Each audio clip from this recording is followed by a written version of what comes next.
అందరికీ జై శ్రీరామ్. ఒక అక్క, తమ్ముడు గురించి చెప్పబోతున్నాను.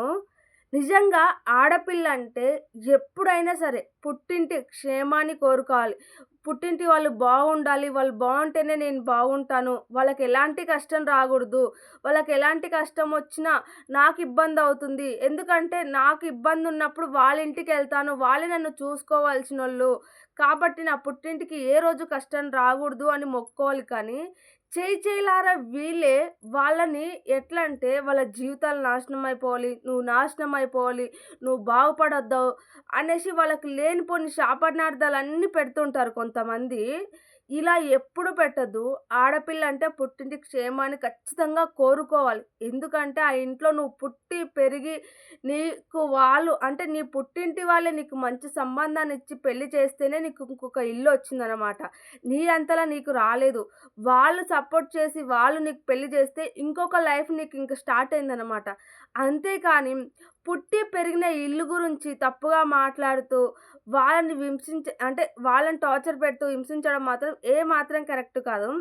ఒక ఆమె చేసిన అంటే ఒక ఆమె చేసిందిది. ఎలా అంటే ఆంటీకి, అంకుల్‌కు ఇద్దరు పిల్లలు. ఒక అమ్మాయి, ఒక అబ్బాయి. ఫస్ట్ అమ్మాయి, తర్వాత అబ్బాయనమాట. అయితే వాళ్ళకు పర్లేదు. మరీ ఎక్కువ ఆస్తి ఉంది అని లేదు. పర్లేదు బానే ఉంది. ఉన్నంతలో వాళ్ళని మంచిగా చదివిపించారు. ఇద్దరు పిల్లల్ని మంచిగా చదివిపించారు. మంచిగా చూసుకున్నారు. వాళ్ళ సంసారం మంచిగా హ్యాపీగా గడిచిపోయిందనమాట. ఎలాంటి గొడవలు ఏం లేకుండా హ్యాపీగా అనేది గడిచిపోయింది.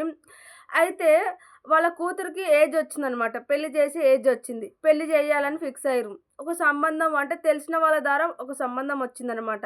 ఆ సంబంధం గూడా వీళ్ళు అనుకున్నట్టుగానే అంటే వీళ్ళు మంచి అబ్బాయికివ్వాలి అట్లా అనుకుంటారుగా ప్రతి ఒక్క తల్లిదండ్రులు. అలాగే వచ్చిందనమాట. అబ్బాయి చూడ్డానికి బాగున్నాడు. అలాగే వాళ్ళకి ఆస్తి బాగుంది. అతనికి గవర్నమెంట్ జాబ్ ఉంది. ఇంకా అన్నీ మంచిగుండేసరికల్లా సరే అనేసి వీళ్ళు ఏమాత్రం ఆలోచించకుండా ఆ అమ్మాయికి పెళ్లి చేసేసారనమాట. మంచిగా కట్నం ఇచ్చారు. అబ్బాయి వాళ్ళు ఎంత అడిగిర్రో అంత కట్నం ఇచ్చారు. ఏమాత్రం వెనక్కి పోలే. ఎందుకంటే నా కూతురు జీవితం బావుంటుంది ఫ్యూచర్‌లో. మంచి లైఫ్ ఉంటుంది. ఇంకెప్పుడు పుట్టింటికి ఆశపడదు. పుట్టింటికి రాదు. తను హ్యాపీగుంటే మా ఇల్లు హ్యాపీగున్నట్టు అనేసి వాళ్ళు ఏమాత్రం ఆలోచించకుండా అబ్బాయి వాళ్ళు ఎంత కట్నం అడిగితే అంత కట్నం ఇచ్చేశారు. అంత బంగారం ఇచ్చి గ్రాండ్‌గా పెళ్లి చేశారు. వాళ్ళ తల్లిదండ్రులు కోరుకున్నట్టే వాళ్ళ సంసారం చాలా అంటే చాలా హ్యాపీగా ఉంది. ఎలాంటి ఇబ్బంది లేదు. మంచిగా ఇద్దరు కొడుకులు గూడా పుట్టారనమాట. అయితే వాళ్ళిద్దరు కొడుకులు గూడా పుట్టారు, పెద్దగయ్యారు, చదువుకుంటున్నారు. మంచిగానే సాగిపోతుంది. ఇంక ఇక్కడ వీళ్ళ తమ్ముడున్నాడు. అంటే వీళ్ళ కొడుకున్నాడు గదా! ఆ కొడుకుకి గూడా పెళ్లి చేద్దాం అన్నట్టు సంబంధాలు చూసారు. ఒక మంచి అమ్మాయి దొరికింది. మంచిగా పెళ్లి గూడా చేశారు. వాళ్ళకొక కూతురు పుట్టిందనమాట. వీళ్ళ సంసారం ఇలాగే ఉంది. కాకపోతే వీళ్ళకు ఎప్పుడో వాళ్ళ ముత్తాతలు కట్టించిన ఇల్లుందనమాట. ఆ పెద్ద ఇల్లే ఉన్న పాతిల్లయినా సరే పెద్దదనమాట. ఆ ఇంట్లోనే ఇన్ని రోజులు గడిపిర్రు. ఇంకా ఎందుకు పెద్దల గుర్తు పోగొట్టాలి అన్నట్టు వాళ్ళు కూలగొట్టడం గానీ, ఇంకా వేరే ఇల్లు కట్టడం గానీ ఏం చేయలేదు. ఎప్పటినో జమాన్‌లో ఈ ఇల్లు ఉండేసరికల్లా ఇంకిప్పుడు వర్షాలు పడుతున్నాయి గదా! ఇల్లు తీసేసి కొత్త ఇల్లు కట్టుకుందాము. ఎప్పుడైనా పడిపోతది. ఇంకా కొన్ని రోజులకైనా కట్టుకోవాలి కదా! అన్నట్టు వీళ్ళు తల్లి, తండ్రి, కొడుకు కూర్చొని మాట్లాడుకున్నారు. మాట్లాడుకున్న తర్వాత సరే కట్టుకుందాంలే ఈ ప్లేస్‌లోనే ఇల్లు కూలగొట్టేసి ఇంకో ఇల్లు కట్టుకుందాము అన్నారు. కాకపోతే వాళ్ళ దగ్గర ఇల్లు కట్టేంత డబ్బు లేదు. కొంచెం డబ్బుంది. అయితే వాళ్ళ బంధువులను ఎవరినన్నా అడిగి చూద్దాము అనేసి తెలిసినోళ్ళందరిని అడిగి చూసారు. ఎవ్వరు ఇవ్వలేదన్నమాట. ఎవరు ఇవ్వకపోవడంతో ఏం చేయాలనేసి మళ్ళా వీళ్ళు ముగ్గురు కూర్చొని మాట్లాడుకున్నారు. సరేలే ఎవ్వరు ఇవ్వట్లేదు గదా! ఎలాగో అప్పు తెచ్చినా మళ్ళా మిత్తీలు పెరిగిపోతా ఉంటాయి. మనం కట్టలేము గూడా. సరే మనకెలాగో పొలం బాగానే ఉంది గదా! ఒక ఎకరా పొలం అమ్మేస్తే ఏం నష్టం రాదు. మంచి ఇల్లు కట్టుకోవచ్చు. మనకెలాంటి ఇబ్బందుండదు. మళ్ళా అప్పులోళ్ళు మీదకొచ్చి పడితే మనం ఆహ్, కట్టలేము గదా! ఇవ్వందే మంచి పని అనేసి వాళ్ళు ముగ్గురు మాట్లాడుకొని ఒక ఎకరా పొలమయితే అమ్మేస్తారనమాట. అమ్మేసే ముందు ఖచ్చితంగా తల్లి కూతురికి ఏ విషయాలైనా చెప్తది. అయితే ఈ కూతురికి చెప్పిందనమాట. అమ్మ ఇలా మేము అంటే పొలం అమ్మేసి ఇల్లు కడదామనుకుంటున్నాము. తమ్ముడు గూడా నేను, నాన్న మాట్లాడుకున్నాము. ఇంక ఇది పాతిల్లు అయిపోయిందిగా అంటే, ఆ కూతురు గూడా సరే అమ్మ మంచిదే గదా! ఇల్లు కడితే అమ్మి కట్టండి మరి ఏం ప్రాబ్లమ్ లేదు అనేసి ఆమె గూడా సరే సపోర్ట్ చేసిందనమాట. అది అంతటితో మంచిగనే ఉంది సాగిపోయిందనమాట. ఇగ పొలం అమ్మేసిరనమాట. పొలం అమ్మేసినంక ఇప్పుడు పొలానికి చాలా డిమాండ్ ఉంది. కాబట్టి వాళ్ళు మంచిగా డబ్బొచ్చిందనమాట. ఆ డబ్బుతో ఇల్లు కట్టొచ్చు. ఇంకా కొంచెం డబ్బు మిగిలితే బ్యాంకులో యేసుకోవచ్చులే అనేసి వాళ్ళనుకోని ప్లాన్ చేసుకున్నారు. ఇగ ఎలాగో సరే అనేసి ఊర్లల్లో ఎట్లుంటదంటే తెలిసినోళ్ళ ఇండ్లు గానీ, ఏ ఇండ్లన్నా ఖాళీ ఉంటే ఆ ఇండ్లల్లో ఉంటారనమాట. రెంట్లు ఇలాంటివేముండవు. అట్లా ఒక తెలిసినోళ్ళ ఇల్లు ఉండడంతో వీళ్ళు ఖాళీ చేసి ఆ ఇంట్లోకెళ్ళిపోయి ఉన్న ఇల్లు కూలగొట్టేసి ఇల్లు కడదామని ప్లాన్‌లో చేస్తున్నారనమాట. చేయడంతో ఇప్పుడు స్టార్ట్ అయింది అన్నమాట. అయితే వాళ్ళ అక్కొచ్చిందనమాట. "అరే! నువ్వు పొలం అమ్మినావు, నీ ఇల్లు గూడా స్టార్ట్ చేస్తున్నావు. నువ్వే ఇస్తావేమో అనుకున్నాము డబ్బులు. ఇంకా ఇవ్వట్లేదు. ఖచ్చితంగా నాకు గూడా హక్కుంటుంది గదా పొలముల్లో" అనేసి అడిగిందనమాట. అడిగితే, "అక్క మేము ముందే మాట్లాడుకున్నాము. అమ్మ నాతో ఆ రోజు నైట్ మాట్లాడింది. అరే! పొలం అమ్మితే కూతురికి కొంచెం అంతో ఇంతో ఇవ్వాలి. వాళ్ళు అడుగుతారని గాదు. ఆళ్ళు అడిగినా అడగకున్నా మనకు తోచినంత మనం ఇవ్వాలి అందాక నేను గూడా సరేలే నేను అమ్మ నాన్న మాట్లాడుకున్నాము. ఒక 3,00,000 ఇద్దాము అనుకుంటున్నాము" అని అన్నది.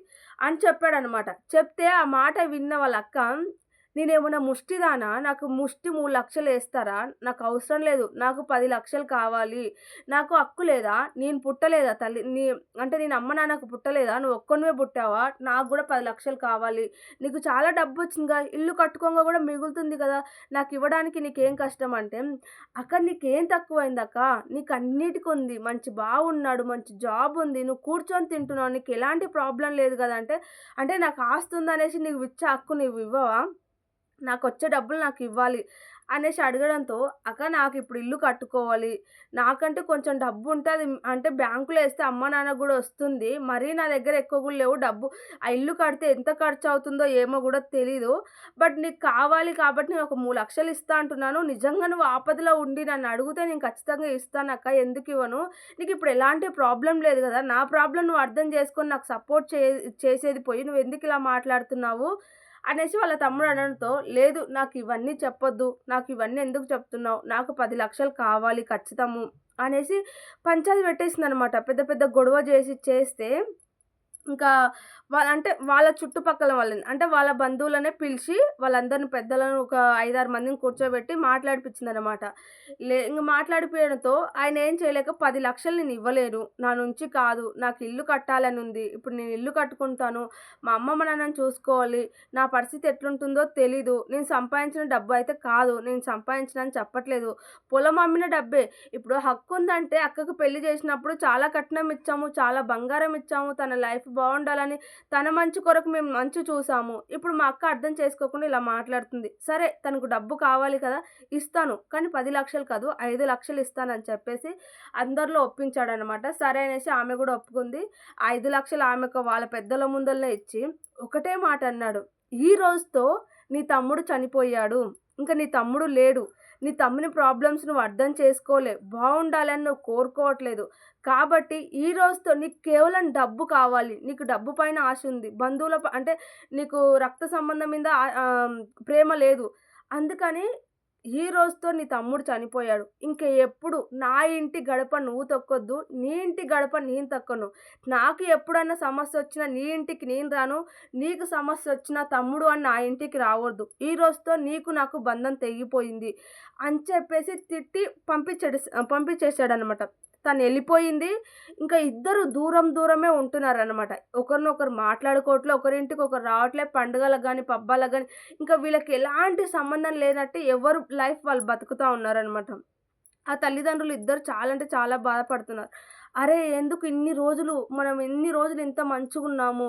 ఈ వయసులో ఇంత బాధపడాల్సినొచ్చింది. నిజంగా కూతురు ఆలోచించుంటే బావుంటుండేమో అని ఆ తల్లిదండ్రులకు గూడా అనిపిచ్చి పాపం బాధపడతా ఉన్నారు.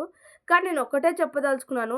దయచేసి కేవలం అంటే కేవలం డబ్బు కోసము రక్త సంబంధాలను వదులుకోకండి. ఎందుకంటే ఆ పుట్టింటి వాళ్ళని మనం ఎప్పుడు శాపనార్థాలు పెట్టొద్దు. ఎందుకంటారా?